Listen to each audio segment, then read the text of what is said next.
Saturday Morning Physics is sponsored by the M. Lois Tiffany Endowment, the Hideko Tomazawa Endowment, the Physics Department, and by gifts from friends of the program.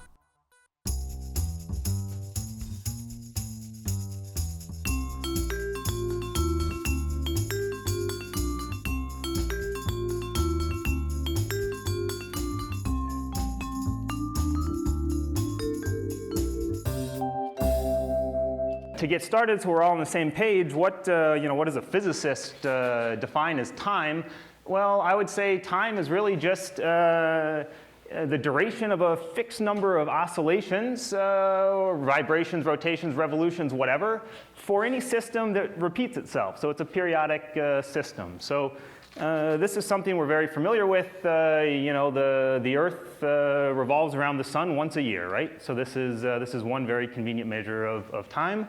1 month is approximately the amount of time it takes for the moon to revolve around the Earth. So again, very convenient way to define time scales. And certainly our favorite is 1 day is the amount of time it takes the Earth to spin around on its axis. And really, this is what we live based on, and these kind of clocks and time scales are pretty much good enough to get you through your everyday life. You can show up here on the right day, at the right time, et cetera, just by making observations of oscillations in these systems.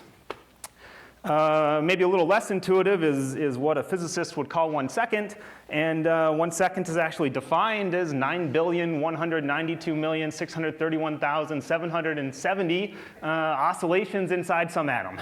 And so to a large extent, the goal of this talk is to try to explain or understand why having such a high oscillation frequency is actually really important and valuable, and in particular, why this atom and why this particular frequency was selected.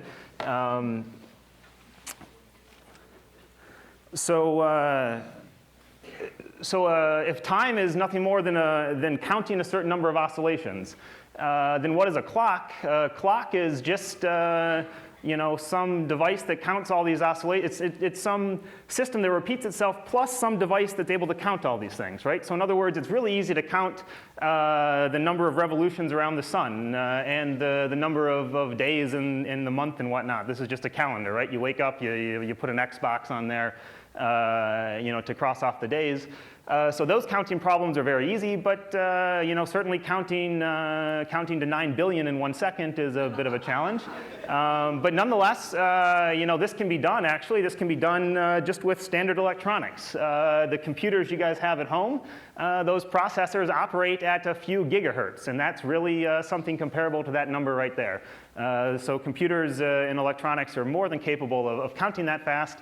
Certainly we're not. But so the idea of a clock from a physicist standpoint is that it's nothing more than this system that periodically repeats itself, plus some apparatus to count the number of repetitions. And so if you count a certain number of repetitions, you just define that as a particular time interval. So if I count 9 billion oscillations of this cesium atom, I say 1 second has passed.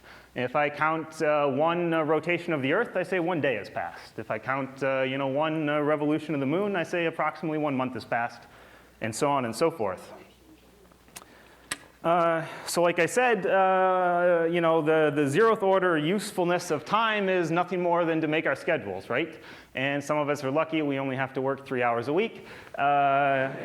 Everyone managed to show up here on time, which is great, so we all know what clocks are and how to use them. Just to kind of rephrase what I already went over there, things that I'll just call celestial clocks. These are the things like the Earth revolving around the sun. And how do we actually know the Earth is revolving around the sun? Well, okay, there's the seasons and all this good kind of stuff. But actually, if you look at the night sky, you're going to be looking out into a different region of space depending where you are and where the Earth is in this orbit around the sun. And so, in October of last year, this is what the night sky would have looked like. And in November, the night sky would look like this picture here in the middle. And in December, the night sky would look like this picture over here on the right. And so you can see sort of a slow evolution, these constellations in the background are sort of drifting through our field of view, and that's really just because the Earth is revolving around the sun, and so when it's nighttime, you're looking out at a different set of stars every night. The way we know where the moon is in its revolution around the Earth is simply by observing what shape it has and looking at the phases of the moon. Unfortunately, right now, if you were to go and look out at the moon, you wouldn't see very much, I don't think. Sort of just a tiny little sliver right about like that, I think. But nonetheless, this is a very convenient way.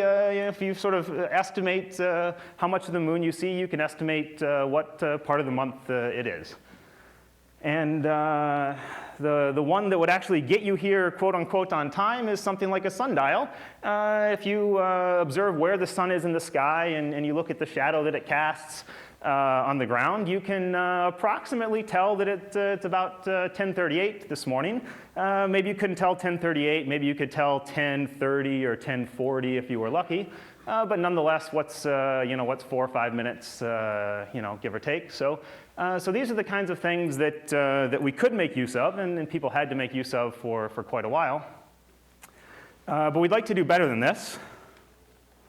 Why would we like to do better? Well, you can't always read these things, right? If I ask you what the phase of the moon is right now, well, you can't see the moon. You're not going to be able to tell me. If I ask you what time of day it is by looking at a sundial, I'm pretty sure it's a little too cloudy to see a shadow today. So these things are not always readable. They're not very portable. A sundial sitting here in the auditorium is not going to do a whole lot of use for us, right? So we need to develop things that are more readable or continuously readable, more portable, and this is really the big one here, this third point. We need to develop things with better resolution. A sundial would get you here to within 5 or 10 minutes of being quote unquote on time. So we would like something that actually has a much shorter oscillation period, so a much higher frequency. And this way we're going to have better resolution, and then you're able to show up to within the minute, or within the second, or as I'll argue later, within the nanosecond of where you want to be when you want to be there. The last point down here is actually an extremely important one. There's this coupling between the time and your location on the Earth. In other words, right now, if you were to call your family out in California, they would say that it's 7:40 in the morning, not 10:40 in the morning. And the reason why they would say this is because the sun is not as high up in the sky out there. They could actually see the sun, thankfully. But they would say that it's much earlier in the day simply because the sun is at a different position in the sky. And so now if you want to tell time based on these celestial clocks, you have to decide you're going to measure the position of these stars, say the sun, and you're going to associate that with a particular time. But now you also have to tell me where it is that you're located if you want that time to have meaning. Because if you're located somewhere else and you say, I'm going to define the sun right over my head as noon, that's fine, but it's going to not be right over someone's head that lives 100 miles away or 500 miles away. So this correlation between time and location at first might seem like a problem, but then people realize that actually it's really a key benefit. In other words, if you can find a different way to measure time, like let's say your wristwatch, you can actually then observe where these stars are located and measure your position on the Earth. So here we already see now that telling time has this application of basically navigation. In other words, if I can measure time independent of observing where the stars are positioned, and then if I can look where the stars are positioned, I can actually locate myself, pinpoint where I'm at on the surface of the Earth. So just as an example, here's what you would see tonight if you go out and look up at the sky. This is what you would see at 8 p.m. A little bit later, the Earth is going to have rotated, and the stars are going to be in a different location. You see this every day. The sun rises in the east and it sets in the west. Well, the stars at night do the same thing. The Earth is rotating, and so you'll see them trace circular paths across the night sky. And if you take a time-lapse photo of this, this is what you would actually see. So there's Polaris sitting up there in the red circle again. It doesn't move because it's right on that rotation axis. But all the other stars are cutting paths across the sky, and so you get these nice circular patterns.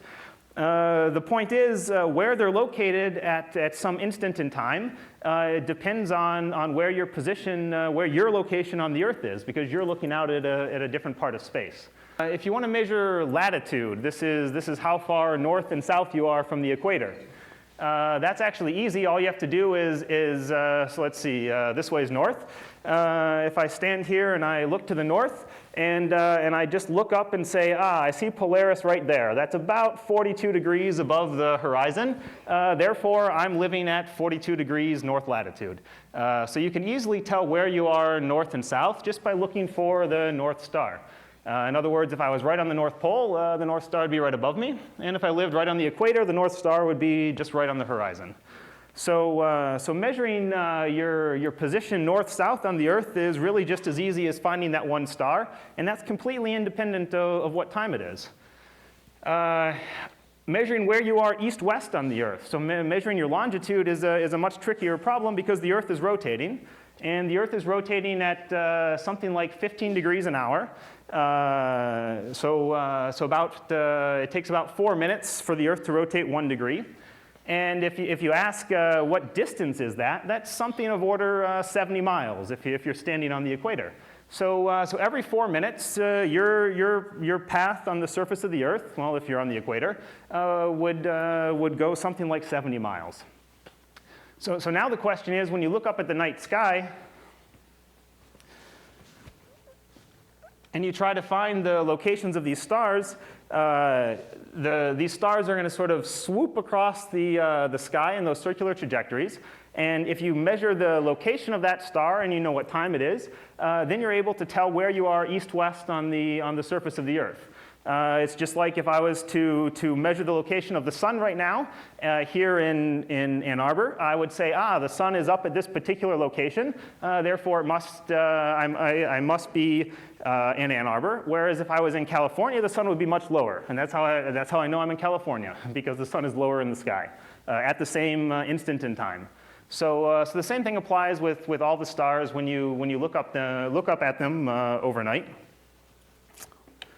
So the question is then, I need a clock that I can take with me when I sail around the globe back in the 1700s. And I need this because I need to know where I'm located in the ocean so I can make sure I arrive at the correct location.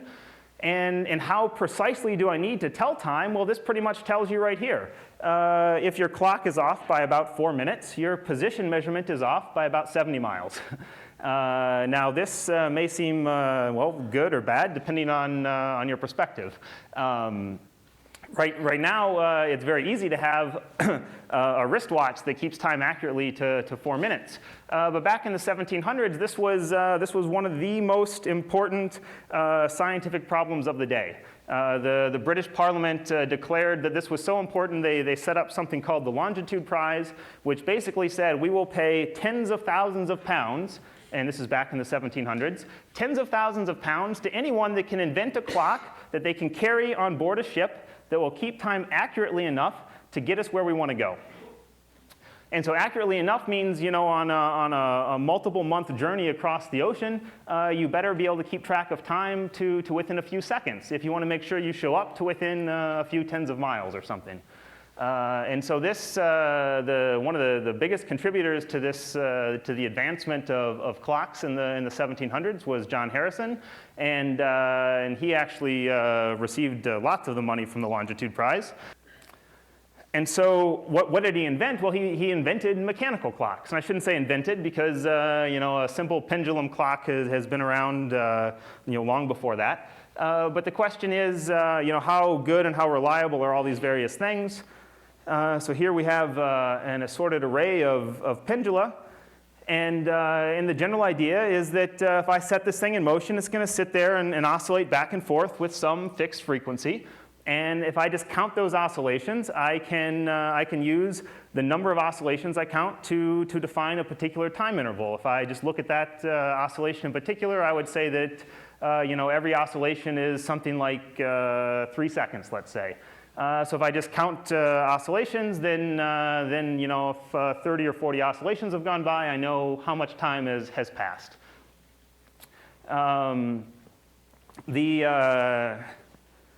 The point of these mechanical systems is they oscillate at much higher frequencies. So we've already gone from celestial clocks that have oscillation periods of 1 oscillation per year, 1 oscillation period per day, 1 oscillation period per month, to things now that are having a few oscillation periods, or 1 oscillation every few seconds. And this gives us much better resolution, so we can actually measure time intervals that are now on the second time scale. And in other words, if I ask you to count how many oscillations have gone by, you can say, well, it was about 3.2 oscillations, and your uncertainty might be a little, it might have been 3.3, it might have been 3.4. But the point is, if you're off by a small fraction of a number of oscillations, but those oscillations are happening very quickly, then you're really not off by that much time, right? If you're looking at the Earth revolving around the sun, and you say, well, the Earth might be, halfway around, but it could be, 0.51 or 0.52, then all of a sudden that's days that you're off by, right? Whereas here, if you're off by some fraction of an oscillation, you're only off by seconds. And so continuing that idea further, people have invented things like the quartz crystals in your watches. And these things oscillate at much higher frequencies. They oscillate at kilohertz level frequencies, actually about 30 kilohertz in particular.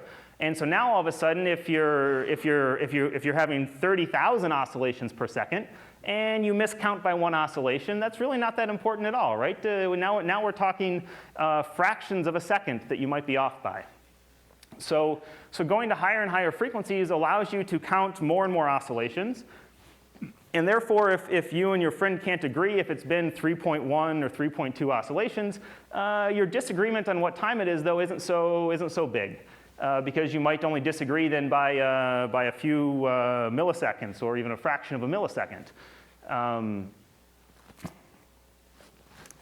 So why are mechanical clocks not the end-all solution to everything? Well, it's the following reason. You can't always make them the same. For example, I have an array of pendula up here. And if you want to use one or the other or the third one to tell time, you're going to have a problem because if you fabricate your pendula slightly differently, they're going to oscillate back and forth at different rates, right?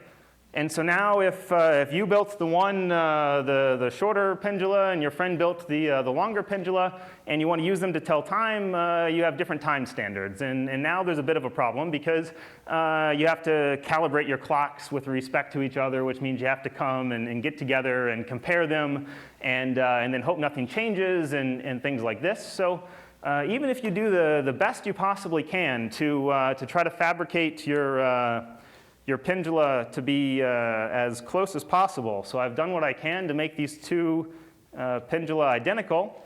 If you wait long enough, you'll see that they go out of phase. And so, for example, here I have some masses hanging from springs, and again, these things will oscillate. But one of the masses is a little bit heavier than the other one. And as a result of that, these two oscillations, which started out together, are now dephasing from each other, which means if you count the number of oscillations for the clock on the right, and I count the number of oscillations for the clock on the left, when I get to 10, you might be at 11 already. So what time is it? Is it 10 oscillations worth of time, or is it 11 oscillations worth of time? And so now we have this ambiguity again because of fabrication limitations. In other words, these expressions that I've written down here, you don't have to worry too much about the details, but it basically says that the oscillation frequency of a mechanical clock depends on a set of parameters that you have to control and fabricate yourself. So for example, the L in the expression here, square root of G over L, is just the length of those ropes on the pendula. If you cut your rope a little bit longer or shorter than mine, we're going to measure different answers. The the value of the mass that hangs from this spring and then the stiffness of the spring, this gives rise to what this oscillation frequency is. And these two masses are off by less than 1%. And you pretty much see that these two clocks are so dissimilar that you would not be able to use these things reliably to keep track of even the length of this lecture, right? The number of oscillations has already differed by a large amount, and so there would be great disagreement as to what time it was if one of you is using the clock on the right and one of you is using the clock on the left. So at this point, mechanical clocks have a great advantage in the sense that they have higher frequencies. Higher frequencies means better resolution. In other words, if you're counting oscillations and you get up to 500 oscillations, but your friend says, no, I think it was 500.1, that little 0.1 is a much smaller problem if the oscillations are happening very quickly, because it's a much smaller time interval that you're missing. So this is the benefit of mechanical clocks. They're compact and portable. These are the things that you have in your wristwatches that hang on the walls.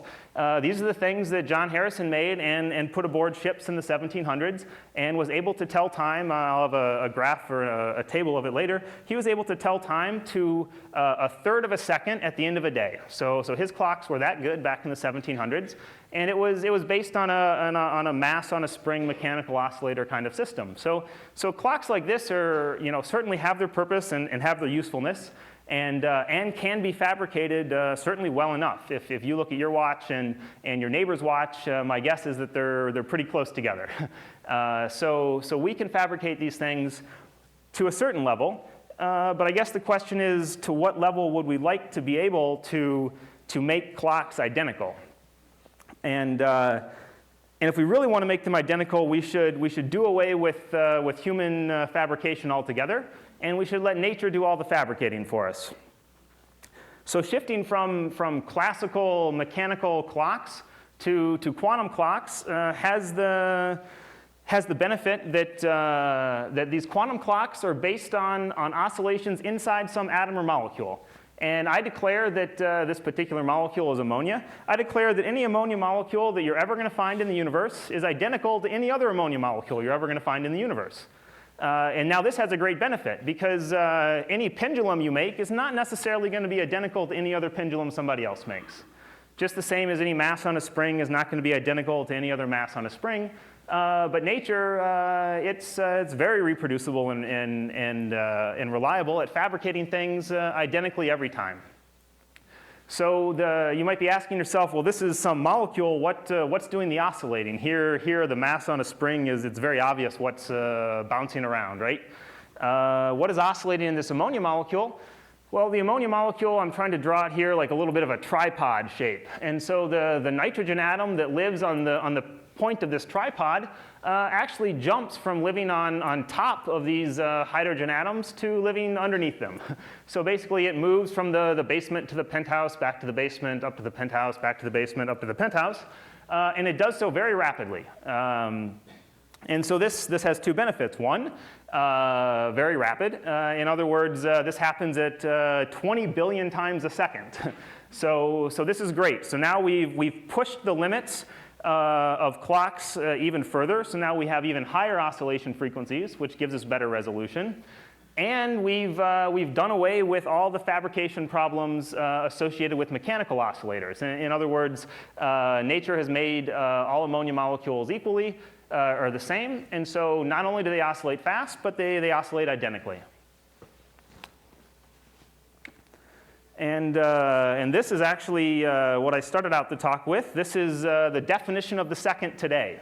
It's a gas of cesium atoms. And inside the cesium atom, there's an electron. Well, there's lots of electrons, and there's lots of protons and neutrons. But the net effect is there's one electron that lives on the outside. And the spin of that electron feels a magnetic field from the spin of all the stuff that lives on the inside. And effectively, the electron spin can be made to precess around in a plane like this. And if you just measure this oscillation frequency, this precession frequency, you can use this to define a time standard. And this is the thing that oscillates around at 9 billion times a second. And as I said, this is the current definition of 1 second. In other words, you basically count 9 billion of these things, and you say 1 second has gone by. You count 18 billion of them, you say 2 seconds has gone by. You count, 27 billion of them, and you say 3 seconds has gone by, so on and so forth. How does nature actually make use of it or do this? Well, I have one equation up here, and the point is, before I showed you that the frequency of the classical mechanical oscillators was related to a bunch of things that you had to construct. Here, the frequency of the quantum mechanical oscillators just depends on some energy separation between different levels of the atom or molecule. So basically, it depends on the energy differences of the quantum states of the molecule. And nature fabricates all the molecules the same, so these energy differences are always the same. And this factor of h down here is Planck's constant, so that's just a nice constant factor. So we don't have anything to worry about from a fabrication standpoint.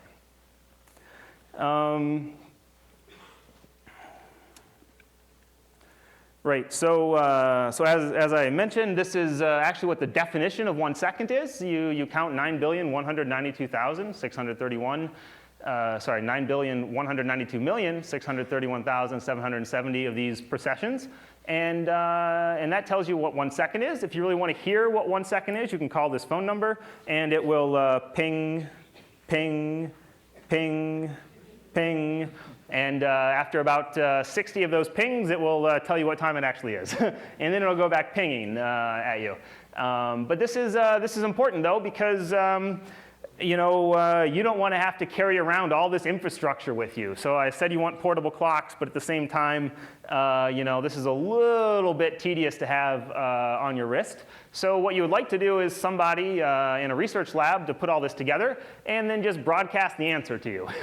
And wouldn't life be good if that's what you could do? And more or less that's what you can do. You can have these atomic clocks located in one particular location, and using electromagnetic waves broadcast these time signals throughout the US and throughout the world. Let's see. So I was the analogy to this spin precession in the atom is the precession of a gyroscope. So basically, the difference between the precession of a gyroscope and the precession of the atom is that the gyroscope's precession frequency depends on how fast I spin up the gyroscope, and depends on what the gravitational forces on the gyroscope are. So again, its properties, its period and its frequency all depend on properties that I'm in control of, which is not good, because if I get tired and quit spinning it up, it's going to process faster, slower, depending on how much effort I put into it. So essentially, here is the mechanical equivalent to what you see up there. And again, the rates are much higher in atoms. Here, the precession frequency is something like 1 revolution every 10 seconds, whereas the spin in the atom is precessing around 9 billion times a second. So again, these are the motivations for why we would like to define time in terms of these atomic and molecular quantities, as opposed to these mechanical quantities that I can make, but I can't make reliable enough and reproducibly enough. In quantum physics, these precession frequencies only depend on energy differences, and so I promised if they showed up, I would explain to them how this is all relevant to their homework. So in class, we actually rigorously calculate these precession frequencies based on some seemingly complicated mathematical expression, but for all intents and purposes, all we really care about is that nature defines some energy scales, and those energy scales give us a time scale, and that time scale in these atomic systems is very fast. So here is just a comparison of what we looked at so far. We looked at these celestial clocks, which have very, very low frequencies, so very, very long periods. And these things are fine if you want to plan your day, but they're not good enough if you want to say do more important things or more more precise things like measure positions on the Earth and whatnot. So people then developed mechanical oscillators, and mechanical oscillators did a great job, all the way up until the mid-1900s. This is what we had to rely on. And it wasn't until, say, the 1950s or so that people started pushing in the direction of using quantum clocks, using the internal oscillations of atoms and molecules to define time standards. And you see that the frequencies here are absolutely enormous. And extremely high frequencies means if you count 9 billion oscillations and you're off by one, really what's 1 out of 9 billion, right? If I give you $9 billion and I ask for one back, are you going to begrudge me that dollar back? No, of course not. Of course, if I give you $1 and I ask for it back, that's a big problem, right? So really, that's how you should think of this. Is a small little screw up here is a really insignificant error, whereas a small screw up up here with the Earth revolving around the sun means you're off by days.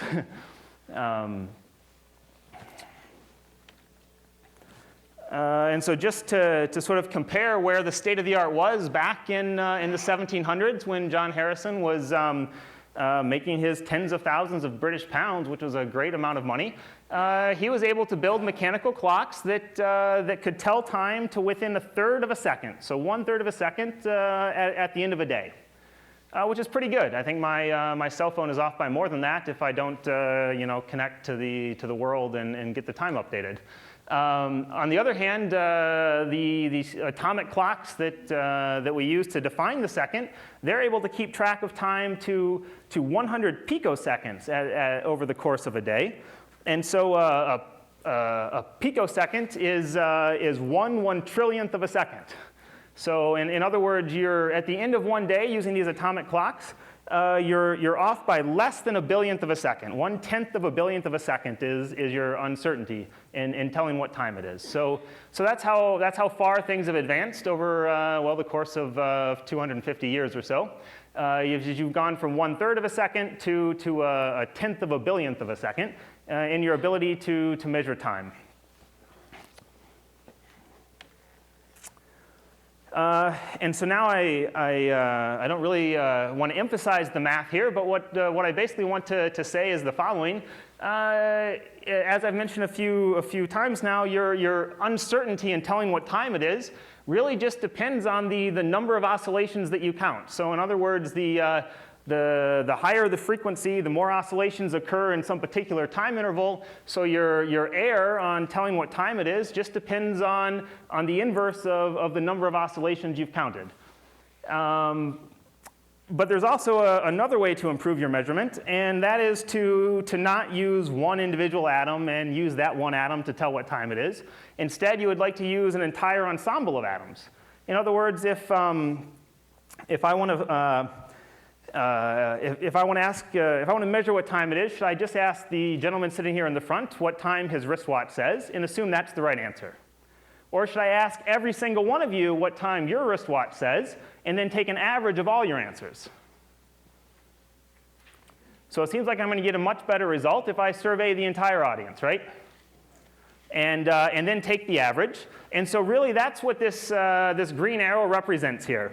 So when the green arrow points, let's say, in this plus x direction here, kind of where it pauses, that represents the internal state of the atom in one particular orientation. And now the atom evolves, and now when the green arrow points sort of in the backwards direction there, the atomic system has sort of undergone half of an oscillation. And so it processes around and around and around. And eventually I'm going to ask the atom what time it is, and the atom's going to essentially spit out an answer to me. But I don't want to just ask one atom. I want to ask 10,000 atoms. And if I ask 10,000 atoms, this is what the green arrow represents. It represents the average response of 10,000 atoms. And so that's good, but there's still some uncertainty there. And it's basically the following. The first time I ask all 10,000 atoms what time it is, This is the green arrow pointing in the plus x direction. This is the green arrow pointing in the minus x direction. Every time I ask the atom what time it is, I get, every time I probe a different group of atoms, I get a slightly different answer. This is like me asking the people on the left of the auditorium, or my left, your right, what is the average time on their wristwatch? And they're going to say, well, the average time on my wristwatch is something like right here. And then I ask the people in the middle of the auditorium what time they say it is, and they're going to tell me it's maybe something a little different. And so I keep asking what time it is, and I keep getting different answers, and I keep averaging and averaging and averaging. And after a sufficient number of interrogations,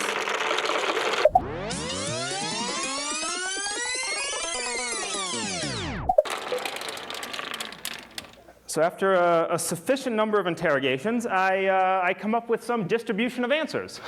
and the point is the following. The more atoms I survey, the better I can define where the center of that distribution is. If I had only surveyed one atom, I might have found the answer to be over here.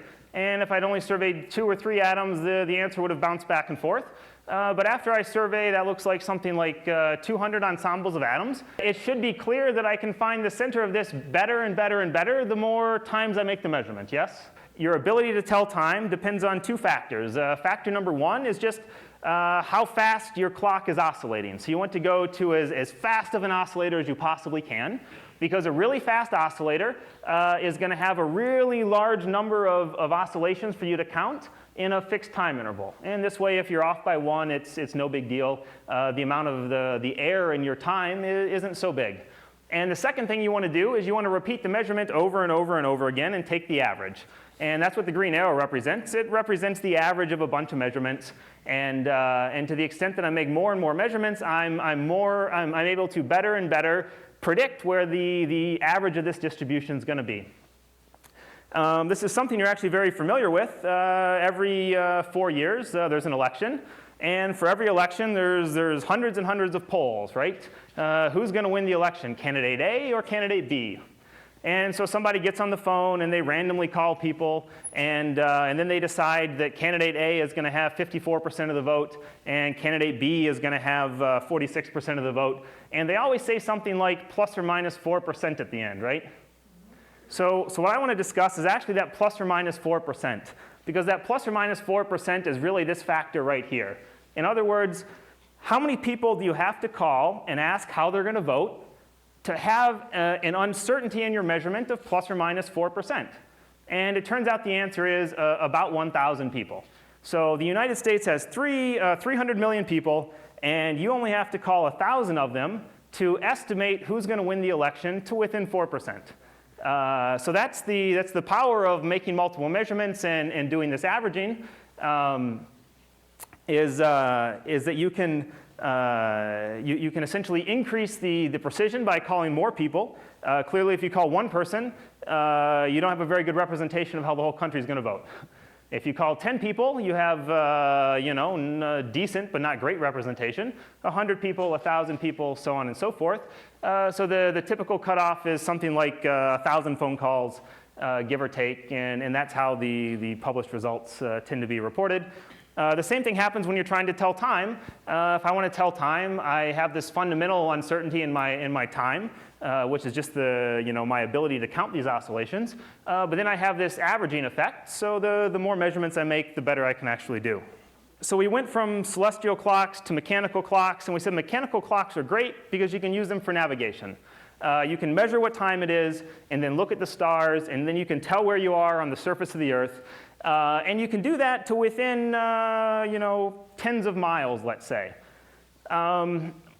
You would like to do better than 10 miles, though, right? Let's say you're driving your car down the road, and if the voice from the dashboard says, turn right here, and you're off by 10 miles, this isn't so useful. So the voice coming from the dashboard is actually connected to the GPS system.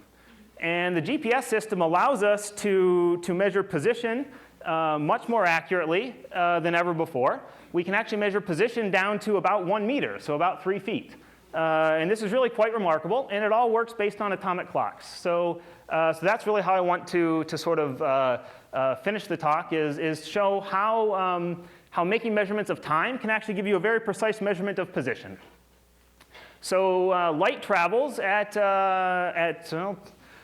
299,792,458 meters per second exactly. And if that number doesn't have a whole lot of meaning to you, it basically takes light 1 second to go from here to the moon. So that's fast. What that means is you need to measure time at the 1 nanosecond level if you want to be able to measure position at the sort of 1 foot level. And so this is why you need very high precision atomic clocks, is to allow you to make measurements of time with 1 nanosecond precision. So in other words, if you measure the amount of time it takes light to bounce from your car to a satellite and back to your car, that gives you a very accurate measurement of the distance from your car to the satellite. And the sort of uncertainty in that is it can be limited by your uncertainty in being able to tell time. In other words, if we used one of John Harrison's mechanical clocks, his clocks might be off by a few milliseconds. A few milliseconds is 1 million times bigger than this. 1 million feet is a lot of feet. So this is really why you have to push to these extremely precise and accurate clocks if you want to actually measure your location. So how do you actually figure out your location in the world? Simply by talking with these satellites, and it's through something called triangulation. And I've apparently tied this guy up here. So how does triangulation works? It works by me measuring my distance from one satellite. So up in the corner of the auditorium here, we have a satellite. And I have very accurately measured my distance from that satellite to be about 44 feet. And I will now pass this around the auditorium. And so if I measure my distance from that satellite to be 44 feet, I am somewhere on a circular trajectory. I'm somewhere on a particular arc. In other words, I'm somewhere sitting here. Those are the only seats in the auditorium that are 44 feet from this satellite. So I've done a very accurate measurement of time. That's how I determined it was 44 feet. I bounced light back and forth. And light travels about 1 foot per nanosecond. So it took about 88 nanoseconds for the light to go there and back. And that's how I determined that I was 44 feet away from this satellite up in the corner of the auditorium. And so now I know I'm sitting somewhere here. But that doesn't tell the whole story, right? Because I want to know exactly where I'm at. I don't just want to know that I'm on some circular path. So now I need to make another measurement. And in the back corner of the room, Monica has another satellite for us. And we measured that we were 30 feet from the satellite in the back of the room. So now I have two constraints. I know that I am 44 feet away from one satellite. And I know that I am 30 feet away from the other satellite. So really, I can only be seated in a couple different locations in the auditorium. I'm either seated somewhere down here in the front, or I'm seated somewhere in the back. And so now, how do I determine which of these locations I was really located at?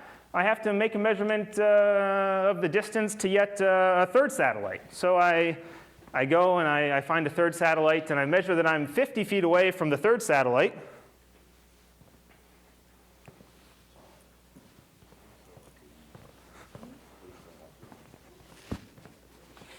And so I'll pass this satellite around here, and if everyone will try to get all of the tennis balls to converge on one location, we'll figure out where I was actually seated in the auditorium.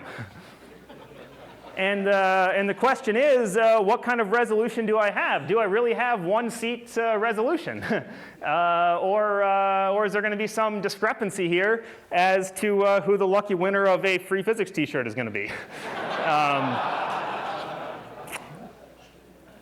So the PowerPoint calculation says it's going to be this person sitting right there who's got a smile on their face still.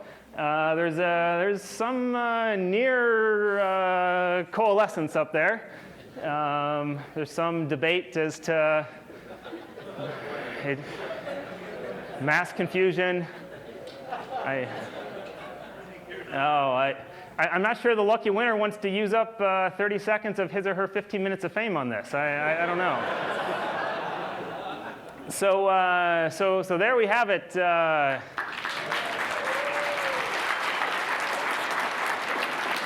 So simply by measuring, little did you know, sir, that today was your lucky day. So simply by making very accurate time measurements, with nanosecond resolution, I can make very accurate position measurements sort of within a few feet or a meter or something like that. And if I make very accurate position measurements relative to multiple fixed points, I can locate where I'm at on the surface of the Earth anywhere. And so in this particular case, there's Monica helping us out, set up the demonstration. And so today you are located in seat, I think, K111. But the general idea is this is how the voice in your dashboard knows how to tell you to turn right. The voice on your dashboard is sending signals to satellites. Those satellites are sending signals back. There's a measurement of how much time that takes. You convert that time into a distance, and you make a very accurate measurement of the distance to multiple points. And there's only one location on the Earth where all those ropes are going to converge, right? And that location is your location. So this is how we make use of these very precise timekeeping devices. So where's the future? This is the present. The future are to use even faster clocks that oscillate at even higher frequencies. Because as we discussed, the resolution you have to measure time just depends on how many oscillations that you can count. So why stop at 9 billion oscillations a second? Why not push it up to, what the heck's 10 to the 15, quadrillion or something? Why not keep going so you have 10 to the 15 oscillations per second? And then you have even better resolution. So this is where the future of clocks is headed. And I don't really want to dwell on the technical details other than to show you some pretty pictures. People are basically shining lasers, much like this laser pointer, at ensembles of atoms. And they're looking at the oscillation between the electronic cloud in one particular quantum level and in a different quantum level. And again, just like we had before, the frequency of oscillation just depends on the energy difference between these levels. And so these energy differences can be large enough such that these oscillation frequencies are enormous. So you can increase the oscillation frequencies by a factor of 1,000,000 relative to the current best atomic clocks. So this sounds great. You can get a 1,000,000 time improvement on your ability to measure time. So there was a series of different atoms people are using. This is one of the particular atoms that we're using here at Michigan in my lab. So if you're more interested in these details, I encourage you to come by and check it out. I want to finish with a few technical caveats. In other words, I said nature makes all atoms the same, right? And it does a really good job of it, but nature doesn't guarantee all the atoms are sitting there stationary. The atoms and molecules in this room are moving around at 300 meters per second. They're all bouncing off of each other. And there's something called the Doppler shift, which basically says that this oscillation frequency that I really want to make sure is 10 to the 15 hertz exactly, I don't actually know it that well. I'm not able to measure it that well because every single atom that's moving at a different speed is going to effectively have a different oscillation frequency. This is like when you're parked at the train tracks and the train comes barreling by, and the sound of the train as it's coming towards you is a much higher pitched sound, right? And then it goes by you. Yes? So this is basically the Doppler effect, except here we care about the Doppler effect for light, as opposed to at the train tracks you care about the Doppler effect for sound. But 10 to the minus 6 might not look like very much, but what that means is my frequency here is I'm going to be off by billions of oscillations. So when I said when you go to 10 to the 15 oscillations per second, you don't really care if you miss one. This basically means that I'm not going to miss one, I'm going to miss 1 billion. And now I start to care. I can't afford to be off when I count by 1 billion, otherwise I lose all of this help that I just got. And so whenever there's a really important advance possible by going to, say, higher frequency things, and then a really major problem, A bunch of really good people work on it. And when really good people solve a really important and difficult problem, they're awarded with really important things like Nobel Prizes. So the ability to cool down these atoms, to slow them down to near zero velocity, and then make use of them for things like atomic clocks, is actually what various groups have worked on over, let's say, the course of the 1980s and 90s and early part of the 2000s. And they actually were awarded the Nobel Prize for finding ways to take this gas of atoms and slow it down to near zero velocity, to near zero temperature. And as a result of that, these Doppler shifts are no longer in effect. And now you can actually make use of the full power that you have in these high oscillation frequency clocks. And if you're interested in more details, there's a really neat NOVA video series that you can check out. The next problem is I said 1 second is defined as 9 billion oscillations in a cesium atom, and that's a lot to count, right? And now we have an even bigger problem. I have to count 10 to the 15 oscillations in 1 second. And that actually does exceed anything that electronics can do. You know, 1 billion oscillations, 10 billion oscillations, electronics can count that. That's the kind of time scales that your computers work on. This is all very commercially and readily available technology. Counting a million times faster is more difficult. And so again, we come to an extremely important and difficult problem. And again, we come to the conclusion that the people that solve important and difficult problems win Nobel Prizes. So these guys figured out that if you use something that they call an optical frequency comb, you can actually count these really, really high frequencies using a technique which is similar to a stroboscopic technique. So I want to show that now. If I ask you how fast this fan blade is rotating around, you're going to have a very difficult time telling me how fast that's rotating around. It's faster than you can count. You know, some computer can count it, but you can't. So the question is, can we do something to make it look like it's rotating slower so you can count it? And then can we add up some stuff to actually figure out how fast it really is rotating? And so the point is the following. If I only let you look at it at very specific instances in time. So in other words, the fan is continuously rotating, but I'm flashing light on the fan at very specific instances. Now you can measure how fast it's rotating. You can just look at it and tell me, right? How long does it take to rotate around? Well, it's kind of jittering here a bit. Let me give it a little offset here for us. There we go. So now you can just look at that fan and you can tell me that it's oh. This is worse than working with animals. Physics is supposed to follow your every command. All right, it looks like we've let it warm up, and now it's kind of doing its thing, or not. This is actually a good point. The stability of this oscillator is crucial to this, and this is a large reason why these guys won the Nobel Prize. Nonetheless, the point is the following.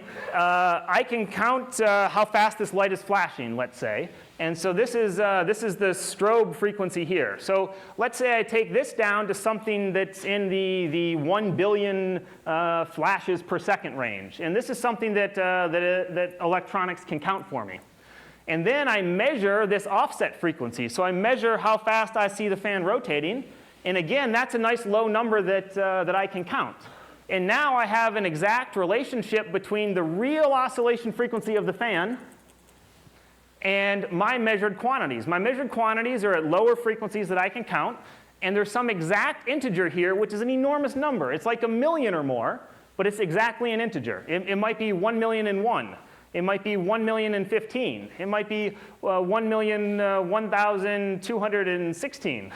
But it's an exact integer. So now all of a sudden I found a way to take this enormously high frequency and actually make a measurement of this really, really high frequency simply by measuring 2 much lower frequencies that I can count and somehow figuring out what this integer is. And it turns out figuring out what that integer is fairly straightforward to do because the difference between having that integer be one number or the next number shifts the answer by so much that you have other reliable calibration clocks to rule out anything but one particular integer value. So your job is to measure two low frequencies, and you can estimate what this integer is without a problem. And as a result of that, you can measure these absurdly high frequencies and therefore make use of the full power of these next generation clocks, these optical frequency atomic clocks.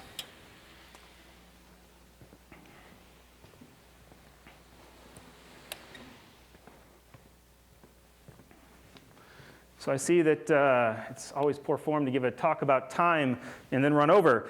So the last thing I want to mention, these clocks are so exquisitely precise that when I said all atoms are created equal, that doesn't mean, and then we talked about Doppler shifts and all this stuff, it turns out these clocks are actually sensitive to just the gravitational potential of the Earth. In other words, there's something called the gravitational red shift. When I take my laser pointer and I shine it at the ceiling, it looks green down here and it looks green at the ceiling, but if you looked closely enough, you would see the frequency of the laser getting lower and lower and lower as it goes up. In other words, the color of the laser is going towards the red end of the spectrum. If you were sitting at the ceiling and shining the laser pointer down at me, the frequency would get higher and higher and higher, and it would shift towards the blue side of the spectrum. So when people refer to the gravitational red shift, they always assume that you're shining up. That's why it's a red shift and not a blue shift. The shift is extremely small. In other words, the frequency of this laser pointer has changed by something like 10 oscillations per second. So there's 10 to the 15 oscillations in 1 second, and now I need to measure that to within plus or minus 10 in order to see this effect, going from the floor to the ceiling. So it's only the ability to have these really high oscillation frequencies and these really sensitive counting devices that allows me to measure these effects on a size scale that would fit here in the auditorium. Now, if I reinterpret this is the interpretation that all my students know, is that clocks that live in the back of the auditorium that's much higher, they actually have a higher frequency. They tell time faster. And students always know that because that means class is over sooner. So to conclude, the last 33,93,474,372,000 oscillations of the cesium atom of your life have been spent understanding why we like to use atomic clocks. And it's because nature makes all atoms the same, and I cannot make my mechanical clocks identical. We also have come to appreciate that higher frequency oscillators give me better time resolution. This is simply I give you $1 billion and ask for one back, and you say okay problem. And we've looked at the applications of these really precise clocks, in particular navigation and today GPS. You can actually tell where you're seated in the auditorium to within one seat. And very fundamental things like the gravitational red shift allows you to go around and measure perturbations to the gravitational potential all over this auditorium simply by measuring the frequency of your clock. So these are advances that have only been made possible by these high precision optical and atomic clocks. So I'd like to thank the people that really made all the cool parts of the lecture possible. So the demo lab team here, Warren Smith, who's not here right now, Mark Kennedy, who's here, who helped set everything up this morning, and also Monica Wood, who helped set everything up, and in particular helped get the triangulation demo put together. So with that, I thank you for your attention.